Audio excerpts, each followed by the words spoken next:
Hello and welcome back to Good Germs Off-Road Adventures, and welcome back to, well, you guessed it, 700 once again. Today we're going to be getting into the fun stuff, and what I mean by fun stuff is I mean fun stuff that makes some noise and maybe gives some performance. We're getting into the exhaust on this thing right here. So in order to put some exhaust on this quad, we're going to have to call out the big guns. Literally.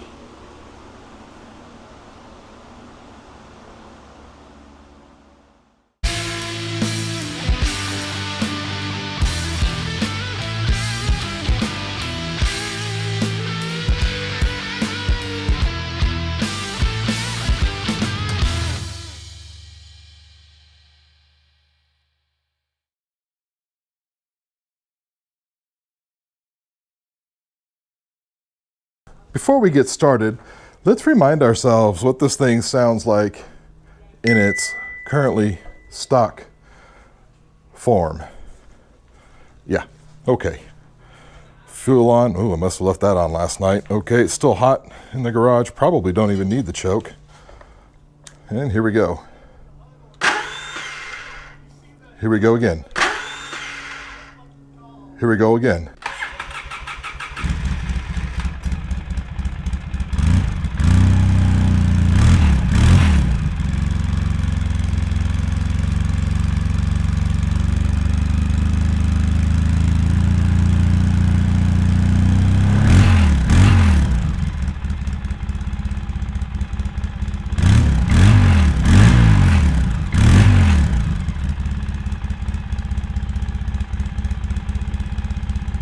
Sounds pretty good, but we can do better.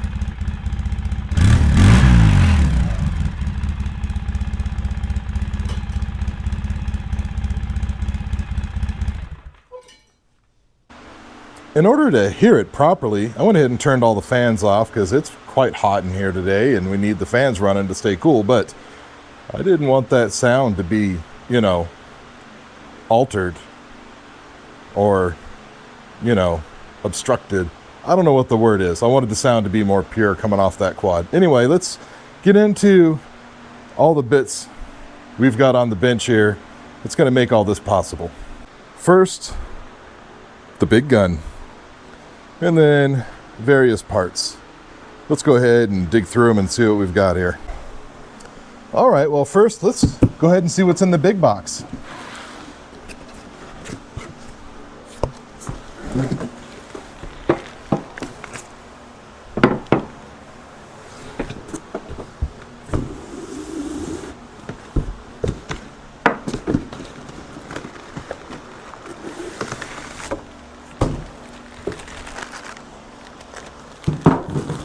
Yep.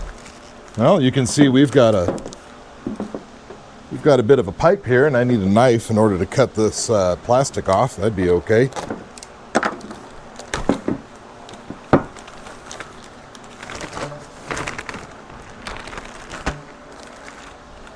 And there we go.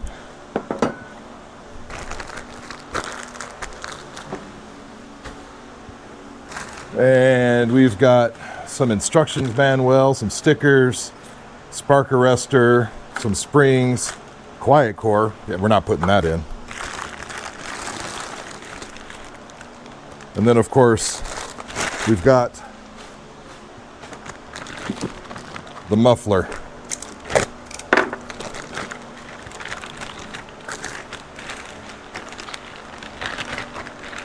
And check that out. Get off. There we go. Check that out. That is the Big Gun Evo series, and this is the type that you typically put on a utility ATV quad four-wheeler such as the one we have here. And well, that looks nice. We also have a Dynojet Jet Kit because we are going to have to rejet and tune the carburetor a bit. We have some exhaust gasket donuts. Yep. That's a screw. We have some new header, the white pipe that goes on the head, new bolts for that. We have some more springs for that. We actually do have a new Y pipe here.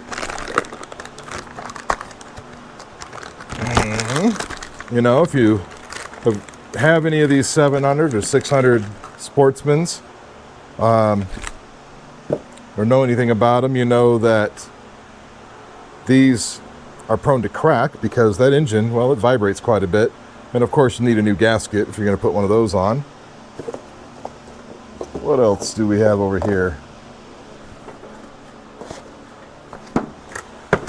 Oh, this isn't exhaust related, but if you recall back when we did the carburetor cleaning and got it running, the boot that goes from the airbox to the carburetor, the one we had gotten was the wrong one. This is another new one that is the right one. We'll go ahead and put this in because we've got to take that apart anyway. And then finally, we have some exhaust wrap. This is for the pipe, obviously. You know, there's no heat shielding on this, and it gets awfully close to plastic and things, and we don't want to melt any plastic, so we're going to go ahead and use this stuff. And this has got to sit in water for a bit. It's a bit fiberglassy. We'll wear some gloves. And there you go. That's all the bits and the parts. Before we can put any of the fun new stuff on, though, you know, we've got to get the old stuff off. So I guess we're just going to go ahead and do that right now. Well, some of you might be thinking, it looks like it might be a different day over there in the shop. And quite simply, that's because it is a different day in the shop. And those same people might also notice that when we were looking at that exhaust pipe, the big gun that we have there, that looks like it might be missing a part. And, well, you'd be right there too. Let me show you. So I was holding this new pipe up to the old one here. That looks like it matches up pretty good, but then when I get to the back, there's a gap between where this pipe ends and that muffler begins. And you'd probably be thinking, well, that's because the new big gun muffler, big gun, sure, is maybe longer and comes farther forward. No, you can see when you line it up with the mounts, it kind of ends in the same place. So there was a missing part in that giant box that contained 98% of the parts. The mid pipe was missing. So, you know, I called Big Gun and talked to them, and they got a hold of the retailer, and anyway, they got me out a new mid pipe here next day. With that, we're going to get back at it. I think first thing we're going to do is pull the old exhaust off and I don't know, put it in a new one on, and then we'll do the carburetor tuning, and that should do it. But let's get the old one off. Okay. All right. Let's see if we can get these springs off. You know, at one point in time, I used to have a spring tool for motorcycle exhaust. I don't anymore.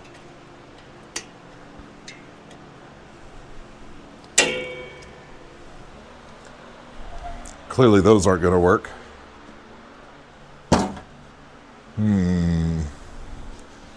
Need something we can put some sauce on.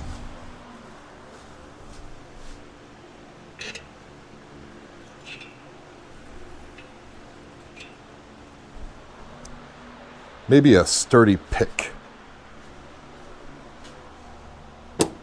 Probably shouldn't have thrown or gotten rid of those, you know, the tool that they make for doing this kind of thing. Okay, this seems like a sturdy pick.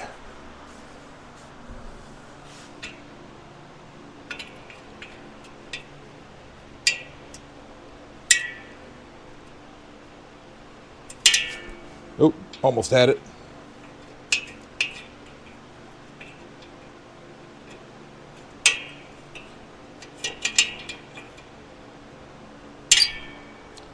Then again, maybe not. This was going to require some thought. I didn't think this part through. Well, I was able to get all but one of the springs off using these drum brake tools. You know, they've got a hook and a thing, and you can grab it and give it a pull. I can't get the bottom one off the head pipe there, but I think if we get everything loose, the head pipe should just come right off. So let's go ahead and finish getting everything loose from here.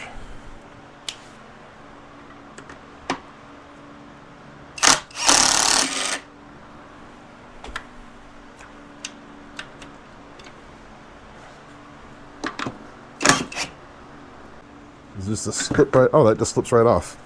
Oh, shoot, there we go. Well, that's the inside of a stock Polaris exhaust. And then up here, looks like that's just sitting on there. And you can see I've got the top spring off. That bottom spring is still on there, and I don't know if... I'm probably still going to have to figure out a way to get that off. All right, hold on.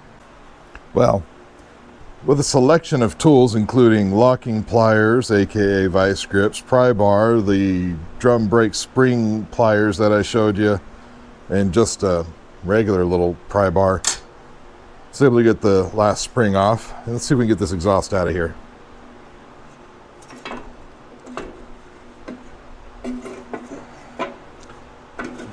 Thinking it'd be easier if that wasn't there.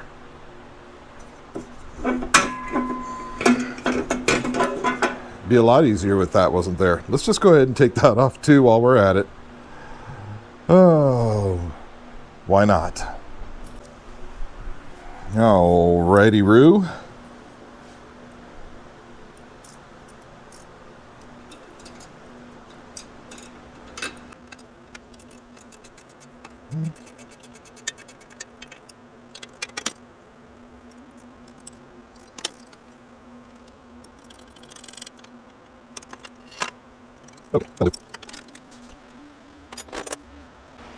I bet it comes off easy now.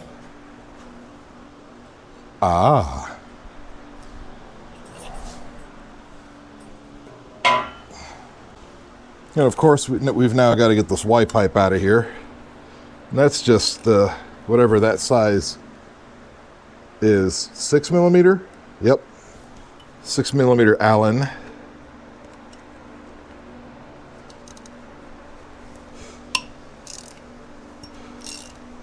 Thankfully, they're not just stuck and rusted into place. The ones in the middle are not very easy to get to, but it's okay. I feel like one of them Allen wrenches with the ball end would do a better job.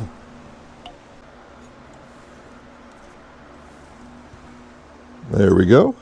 This is off, and you can see the gasket came off with it. That's always a good thing. You know, looking at this, I don't see any evidence of it cracking. But we do know that that's a common issue with these Y pipes will crack just because the engine, it vibrates, and it vibrates a lot. So we just went ahead and bought a new one.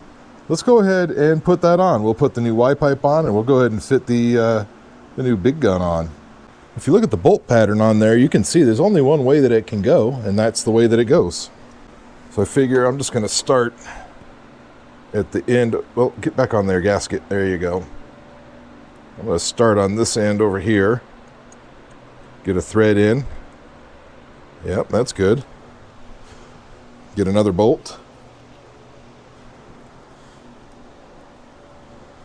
And let's do the one on this side. Now the middle bolts are a little tricky because there just isn't the same amount of room.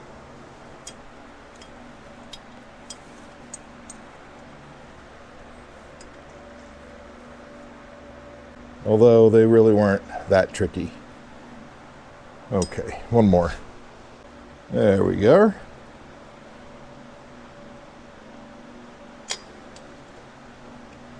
I'm going to run those down snug, and then we'll come back and torque on them.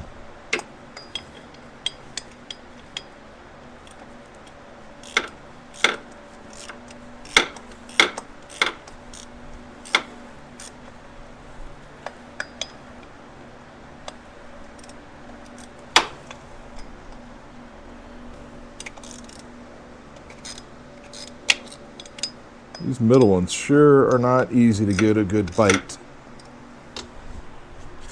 And that's just because of the angle that the pipe's in. I gotta figure out how I'm gonna get a torque wrench on these that are at such an angle, because even this guy doesn't go in straight. I kind of think the answer to how do we put a torque wrench on the you know, on these middle ones? I think that answer is you don't. We're just going to get them as tight as we can.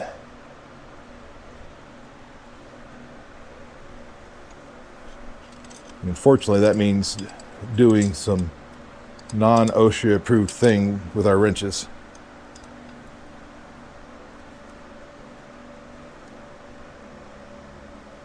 Because I don't think after that we can get the socket in there in any kind of way that will let us put much torque on it without it slipping off.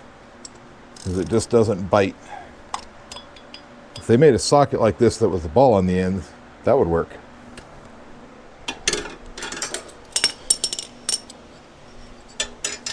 When in doubt, just drop everything. Okay.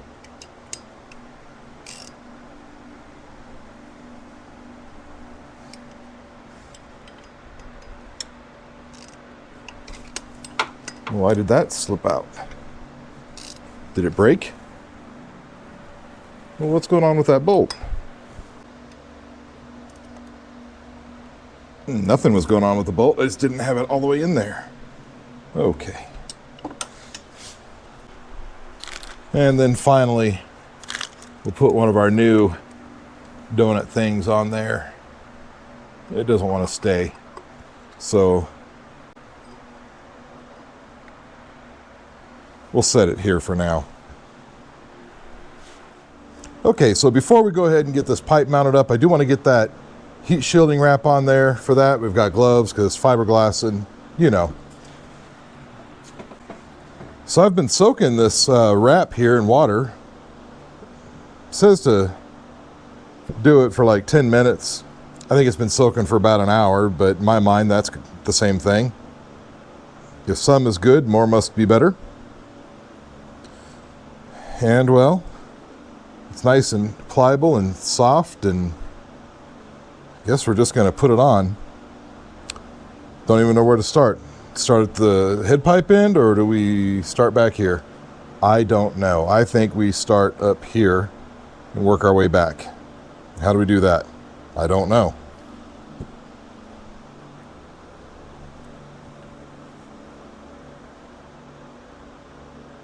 Nope, don't pull on extra bits.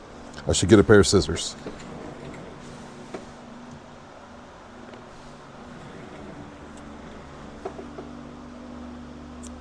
There we go, scissors. Okay.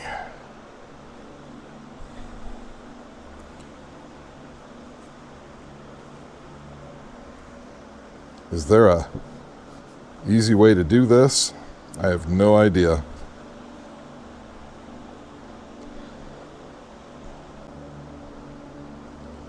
Okay, and before I get too much further, I think I'm going to go ahead and put a clamp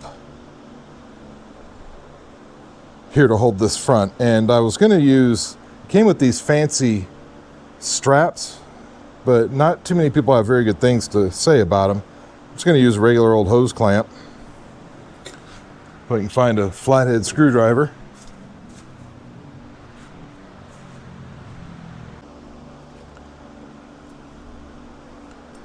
Oh, don't roll off the side.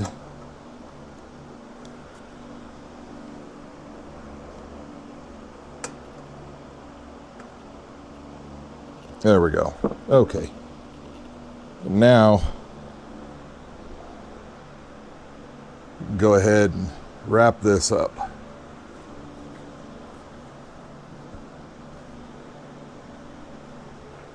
And I want to get at least half, for no other reason besides that makes the most sense to me. What I mean by half is every time I go around, it's going to cover half of the wrap that I've already put on. Trying to make it as tight as I can. When you're going around a curve, that's not always easy.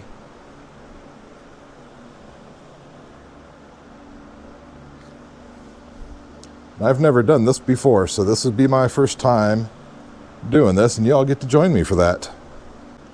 Although just because I know it's made with fiberglass, I'm itching all over for no reason. It's like when you see ants, none of them get on you, but you feel like they're crawling on you. Yeah, that's kind of how I feel with this stuff right now.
Well, now that we have, you know, the pipe ready to go, and we've got the muffler mounted to the quad ATV four-wheeler, let's go ahead and see if we can kind of test this fit up on here. Yeah. First, let's see if we can get the donut to stay up there. Probably not. Can it go in here? Sure. And this can go on here.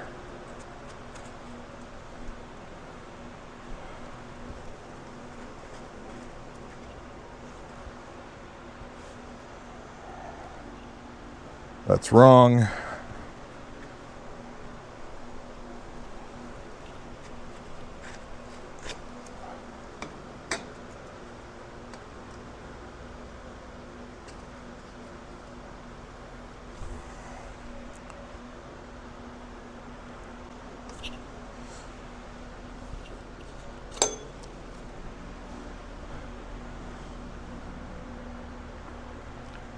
Okay, that kind of sits on there like that.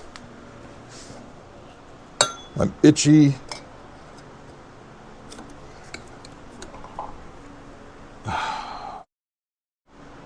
Can stuff just not stay where you put it? For crying out loud.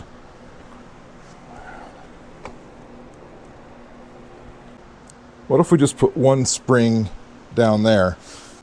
Okay, there's one spring. We'll get the other one in a minute. Clearly, this up here needs to be taken back down, because why would it not? Never mind my custom bolt up here. The original one broke because I cut it.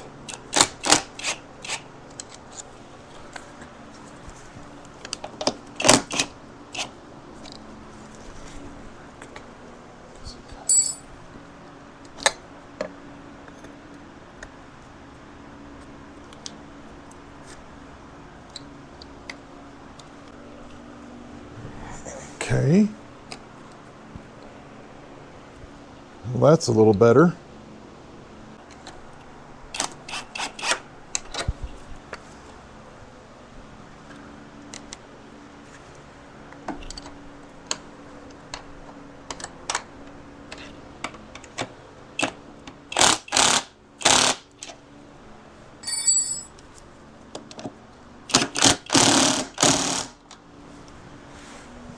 Okay. Now, is that just done? Yeah? I think we just need to spring it up. I think it's done.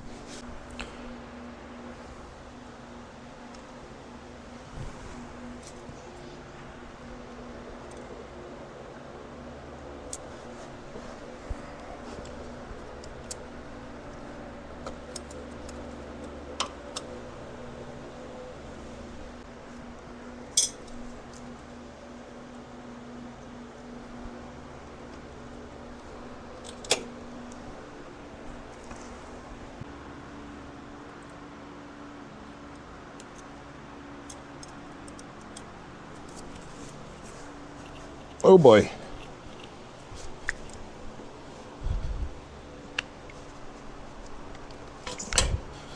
There we go.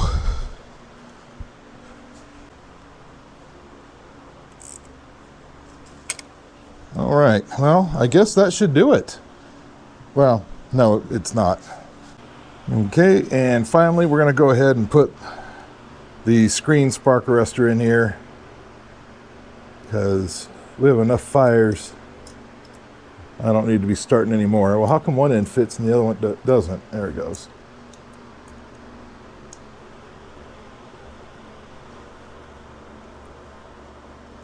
Besides that, it is illegal to run these out in the desert or in the forest without an approved spark arrestor.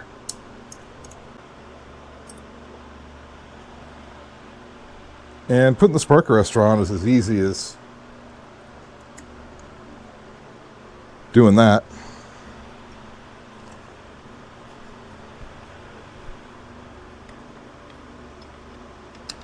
and putting this back on.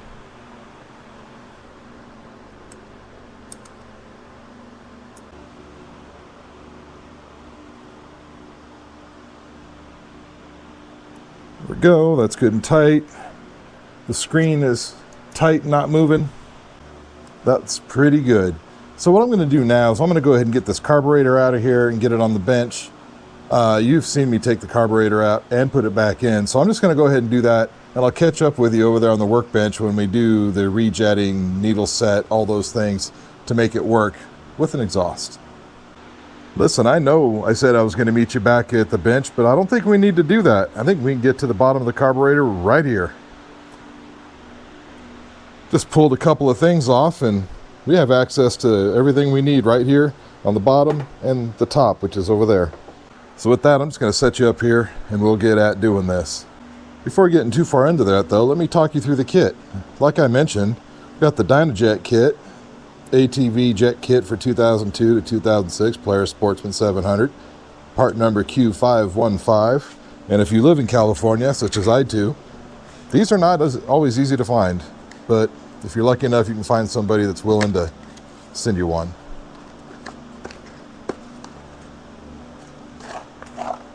You get lots of things in the kit, including a QR code right there that you have to scan to download instructions, which I already did and printed it out because I don't want to be surprised later. But it tells you exactly what to do. Stage 1 instructions. Here it's got parts list and a chart that, you know, unless you're a scientist, doesn't really mean a lot. It says don't smoke, no open flames while installing your jet kit. That's good advice. All right, so on the instructions, it tells you how to know your groove. So it says put it on groove 2. You know that that top one it refers to as groove 1. That's nice, that's for the needle. And it tells you what to do if you're doing this, not just doing, but doing this. And it tells you what to do if you're just stock, running different elevations and all that. But what we're doing is we are a little higher in elevation and we are running exhaust. So let's see, what does this say? Install Dynojet needle on groove number 3 for applications below 3,000 feet. Groove number 2 for above 3,000 feet using all stock spacers. Install the Dynojet washer above the E-clip. Install the Dynojet slide spring in place of the stock slide spring. Remove the stock main jet. If you're running a stock exhaust, use the DJ142 below 3,000 feet, 138 from 3 to 6,000 and so forth. If you're running an aftermarket exhaust with a quiet baffle, not us. If you're running an aftermarket exhaust with a high flow baffle, we have no baffle. Use DJ146 below 3,000 feet and 142 from 3 to 6,000 feet. So we're going to start it with DJ142. And above 3,000 feet, we want groove 2, which is going to be there. And we're going to use the Dynojet needle with all the stock spacers. And here we are with the fuel screw. We've already done the thing where you drill the plug out so you can get to it. We did that when we rebuilt the carburetor. By the way, that drill bit and that screw came with this. Anyway, use the screw provided. Okay, using a flat blade, turn the mixture screw clockwise until it seats. Then turn out 1.5 turns below 3,000 feet or 1 turn above 3,000 feet. So we know ours is 1 3/4 turns. We're going to have a lot of adjustments here. And in the kit, you get lots of good things. You get a card, warranty card. You get stickers. Again, you got to have good stickers. And then, of course, like mentioned, you've got the new spring, needle, the washer and E-clip for the needle, and then all the jets. Pretty nice kit. So we're going to follow the instructions as noted for 3 to 6,000 feet, 3 to 6, not 3 to 6, 3 to 6,000 feet above elevations with the exhaust. And I'll meet you back over there where the quad ATV four-wheeler is and the carburetor. So I think I'm just going to start at the top because it seems like a jolly good place to start. And this would be easier on the workbench, but that's quite all right.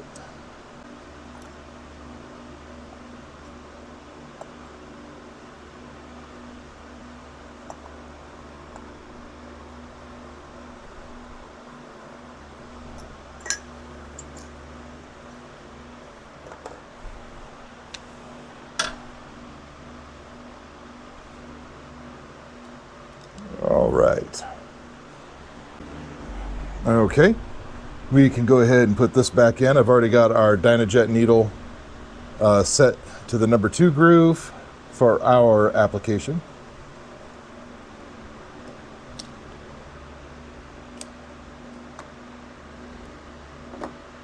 There we go. And we need the spring from the Dynojet kit.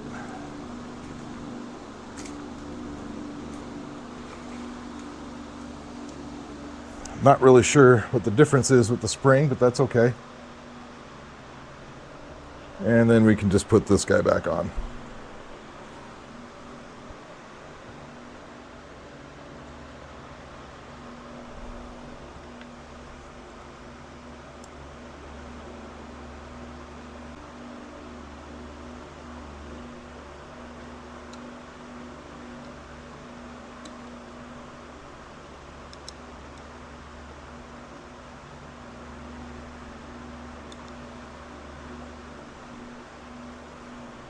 Okay, that's the top end done, and now we're going to get to the bottom. Get into the float bowl where the jet lives.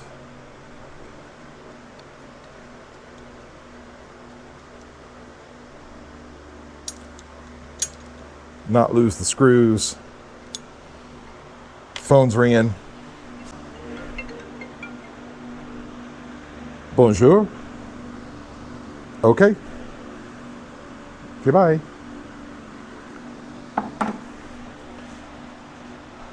Well, that was just the wife letting me know that dinner's ready. But this process we're doing right now is just going to take us a moment, so we're just going to go ahead and do it right quick like. There may be a little bit of gas in this carburetor. That's okay. Yep, I can smell it, see it leaking there. It's okay. Oh yeah. Nothing wrong with spilt gas.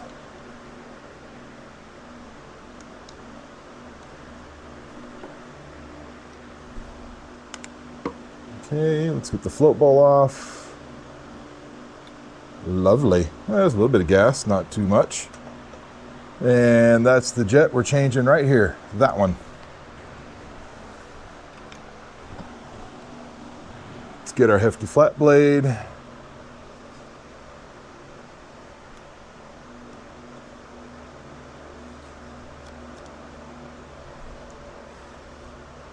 Okay, let's not lose the little washer. There we go. Acquire our new Dynojet Jet.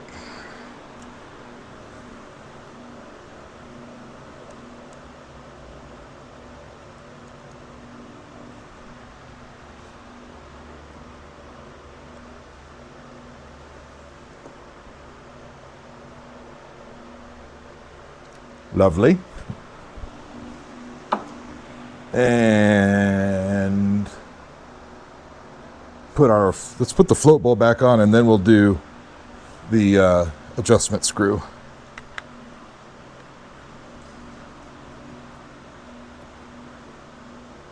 Now, I called Big Gun the other day when I talked to him about the missing mid-pipe.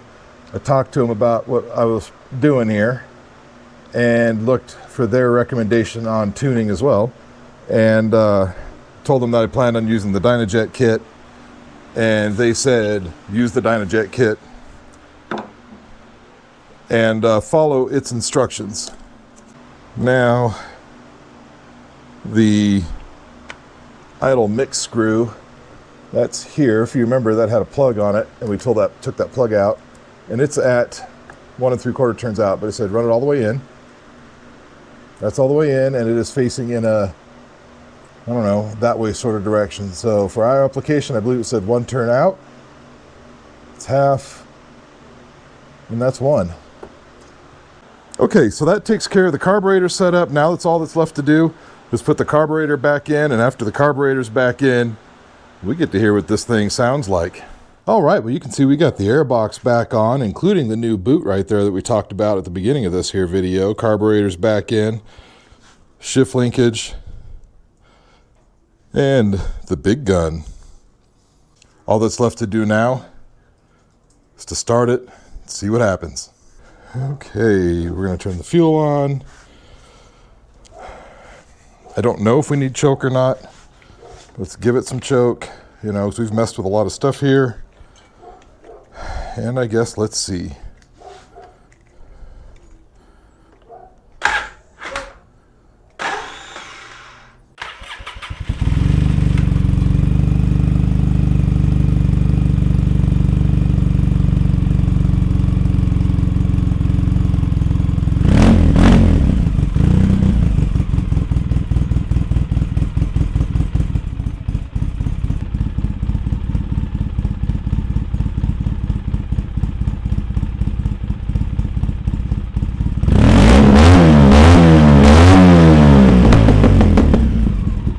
Okay, Billy Badass, I hear ya.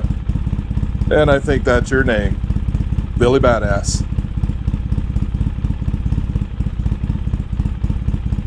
See all that smoke coming off.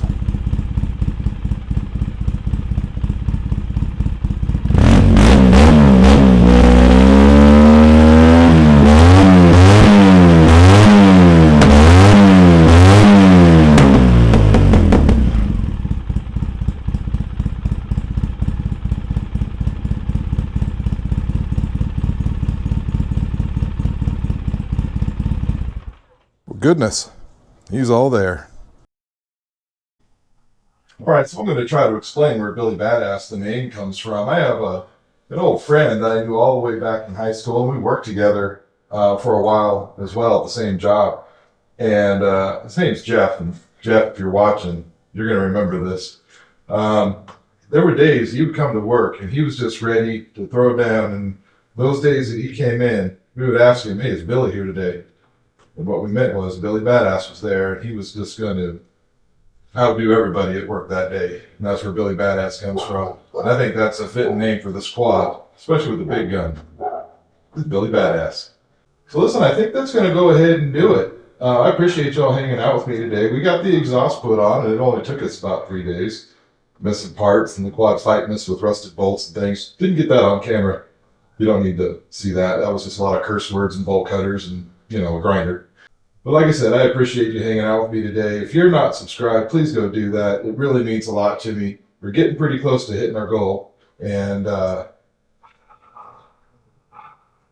sure means a lot to me. I guess there's not much else to say rather than ride safe, and we'll see you later. Bye-bye now.